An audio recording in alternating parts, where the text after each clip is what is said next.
Kaj Bog govori Slovencem? Govori nam to, kar govori vsem drugim, ampak zaradi tega moramo tudi mi temu zelo, zelo dobro prisluhniti.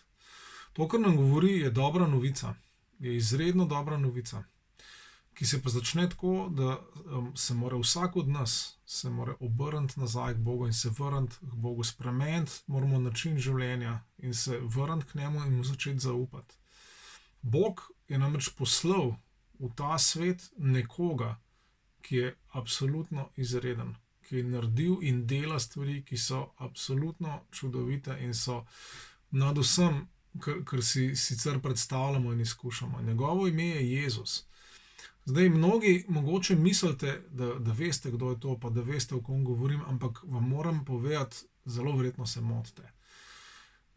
Jezus je skrivnost, ki se razodeva unim, ki pristopijo k njemu s preprostim otroškim srcem, ki mu začnejo zaupati. On je poslan zato, da nas uči, kako živeti, ampak on ni samo učil, on je tudi naredil. On je dejansko svojo ljubezen do nas pokazal s tem, da je šel do konca, da je umrl za nas vse na križu.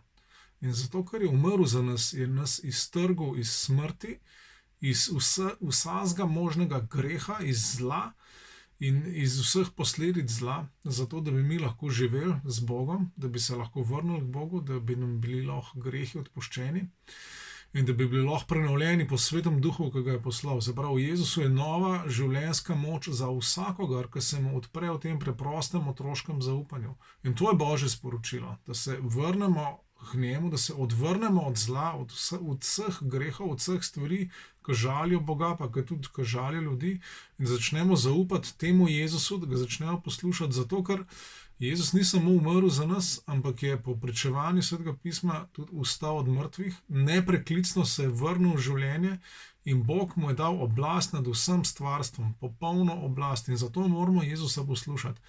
In to ne zato, ker je ta oblast taka, kot jo poznamo v tem svetu, ker ljudje z oblastjo težijo in dominirajo druge, ampak zato, ker je to dobra oblast, ona zdravilna oblast, ki vse prenavlja, ki daje ta prav smisel vsakmu človeku.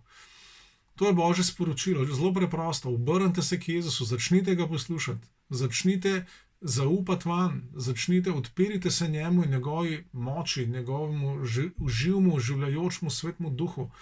In vse se bo spremenilo v vaših življenjih. Nič ne bo isto. Kompletno boste prenovljeni od znotraj navzven. Začeli boste drugače, začeli boste spoznavati Boga, začeli boste spoznavati sebe. Dejansko boste začeli prvič spoznavati tudi svet, v katerem živite, ker ga boste začeli gledati z novimi očmi. Začeli boste drugače se obnašati do drugih. Tam, kjer je bilo sovraštvo, bo zdaj ljubezen in potrpežljivost in odpuščanje, tako kot je vam Bog odpustil. To je Božje sporočilo za vse Slovence. In zdaj lahko končam kar z besedami, ki so začele našo zgodovino, in to jih najdemo pri Primožu Trubarju, ki je pravzaprav želel oziroma molil za nas zelo preprosto. Tako je rekel: vsem Slovencem naj bo milost, naj bo mir in usmiljenje in pravo spoznanje Boga po Jezusu Kristusu.